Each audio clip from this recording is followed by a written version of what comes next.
IPL मॅचवर सट्टा लावणाऱ्या तिघांना बेड्या. RCB व सनरायझर्स हैदराबाद यांच्यामधील IPL T20 मॅचवर सट्टा लावणाऱ्या तिघांना खंडणी विरोधी पथक व विशेष कृती दलाच्या पथकानं बेड्या ठोकल्या आहेत. शानू बेरीवाल, रजत शर्मा, विजय देवगन अशी तिघा सट्टेबाजांची नावं असून हे तिघही मूळचे छत्तीसगडचे आहेत. त्यांच्याकडून पोलिसांनी 12 मोबाईल, 1 टॅब व 1 लॅपटॉप असा 1,97,400 रुपयांचा मुद्देमाल जप्त केला आहे.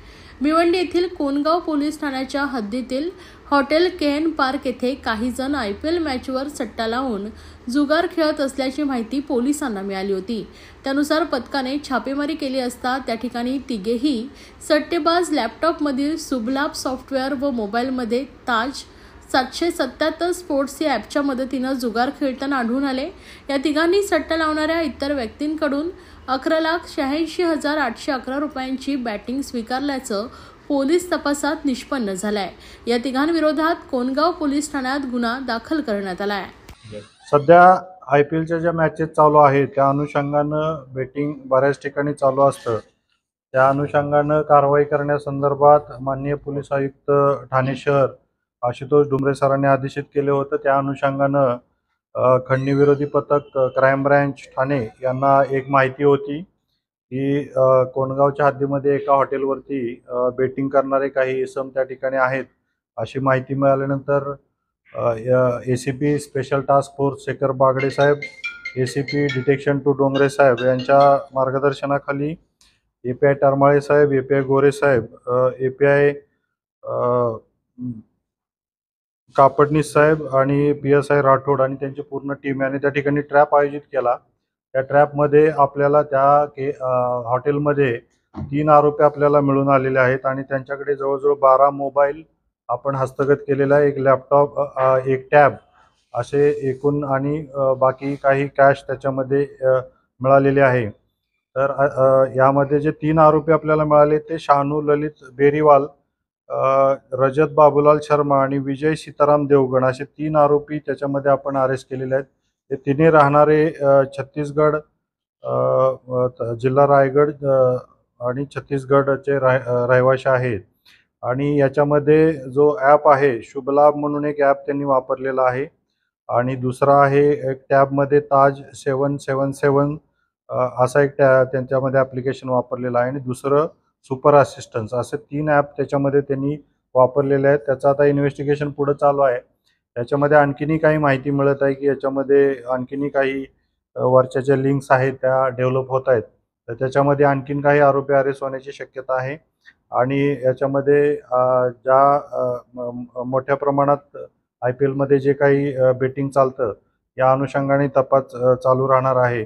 अतिशय उत्कृष्ट कामगिरी खंडणी विरोधी पथक ठाणे क्राईम ब्रँच यांनी केलेली आहे आणि याच्यामध्ये पुढे ज्या पद्धतीने आरोपी अरेस्ट होतील, माहिती रिव्हील होईल ती आपल्याला इन्फॉर्म करण्यात येईल. सर, या आरोपींवरती यापूर्वी कुठे गुन्हा दाखल होता का? हा पहिलाच गुन्हा आहे त्यांच्यावर? याच्या आता सध्या आपल्याला जी माहिती आहे तर महाराष्ट्रामध्ये यांच्यावरती कुठले गुन्हे दाखल नाही आहेत. हे राहणारे छत्तीसगडचे आहेत. तर छत्तीसगड पोलीसकडून आपण माहिती घेतोय याच्या विरुद्ध यांच्याविरुद्ध काही गुन्हे दाखल आहेत का, तर तशी माहिती मिळाल्यास आपल्याला शेअर करण्यात. मॅच फिक्सिंग याच्यामध्ये बेटिंग हा जनरली मॅच फिक्सिंगचा काही विषय नाही आहे. याच्यामध्ये इंट्रोगेशनमध्ये माहिती घेतली असता बेटिंगमध्ये फक्त ह्या लोकांना पैसे मिळवणे, याच्यामध्ये हे जे काही ॲप आहे त्याच्यावरती लोकांनी सट्टा लावतात आणि त्याच्यावरती ते पैसे देतात अशा प्रकारचं आहे. याच्यामध्ये मॅच फिक्सिंगचा काही अँगल नाही.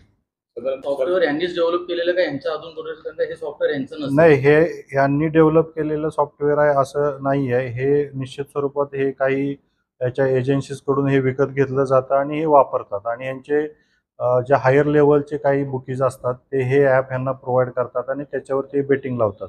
हायर लेवलचे बुकी कोण आहे, त्याच्यामध्ये आणखीन कोण इन्व्हॉल्व आहे ते आपण याच्यामध्ये तपासामध्ये आता रिव्हील होईल. नाही, हे त्या ठिकाणी छोटेखानी व्यापार करणारे लोक आहेत आणि हे मेन याच्यामध्ये सट्टा आता जे काही IPLच्या मॅचेस आहेत त्याच्यामध्ये बेटिंग करण्यासाठी आता छत्तीसगडहून इकडं आलेले आहेत. तर बाकीचं यांचं बॅकग्राऊंड आणखीन तपासण्याचं चालू आहे, परंतु मेन करून हे असं सीझनल जे बेटिंग चालतं याच्यामध्ये हे इन्व्हॉल्व आहे. हे वेगवेगळ्या ज्या लाईन्स असतात, हे जे कॉलर जे काही पैसे लावणारे जे कस्टमर असतात त्यांचे जे कॉल रिसीव करणं आहे आणि ते पुढं बेटिंगवरती ते पैसे लावणं आहे, याच्यासाठी मल्टिपल मोबाईल प्रत्येक हँडलरकडे असतात. त्याच्यावरती ते कॉल रिसीव करतात आणि ते मग ते पैसे त्या ॲपमध्ये ते त्या पद्धतीने लावले जातात. हे मोबाईलवरती जे कस्टमर असतात हे यांना कॉल करतात आणि त्यांना कशा पद्धतीनं गाईड करतात, त्यासाठी हे मल्टिपल मोबाईल राहतात. आजकाल सगळ्याच मोबाईलमध्ये कॉल रेकॉर्डिंगची सुविधा असते, तर ह्या मोबाईलमध्ये पण कॉल रेकॉर्डिंगची सुविधा असणार. तर तुम्ही काय चेक केलंय काय की ह्यांचं कोणाशी कनेक्शन होतं किंवा काय होतं, कोणाशी बोलत होतं? हा तेच आहे की अजून आता हे प्रायमापेशी काल रात्री झालेली रेड आहे, त्याच्यामध्ये अजून बराच तपास बाकी आहे. तर या निश्चित याच्यामध्ये बरेच call records, messages, WhatsApp messages कुणाला, आणि मॅक्सिमम हे व्हॉट्सअप मेसेजेस थ्रू कस्टमरना कन्वे करत असतात. तर व्हॉट्सअप मेसेजवरती कोण कॉन्टॅक्टमध्ये आहे, खालचे कस्टमर कोण आहेत, वरती कोणाला कुठल्या बुकिंगशी जुडलेले आहेत, हे सगळा तपास आता पुढं याच्यामध्ये होणार आहे. सगळं ट्रान्झॅक्शन ऑनलाईन होतं. बँकिंग सेक्टरची लोक याच्यावर इन्व्हॉल्व असतील का? नाही, बँकिंग सेक्टरची लोक इन्व्हॉल्व नसतात. या प्रकारच्या आणखीनही काही रेड या अगोदर केलेल्या आहेत, त्याच्यामध्ये असं रिव्हील होतं प्रत्येक बँक आहे किंवा जे काही फायनान्स ज्या सिस्टम असतात ह्या त्यांचे कस्टमर वाढवण्यासाठी ते सुविधा उपलब्ध करून देतात. पण कस्टमर कोणत्या प्रकारासाठी हा ट्रान्झॅक्शन वापरतात त्याच्यावरती त्यांचा काही कंट्रोल नसतो. ते फक्त हे त्यांना वापरण्यासाठी अकाउंट असतील हे देतात.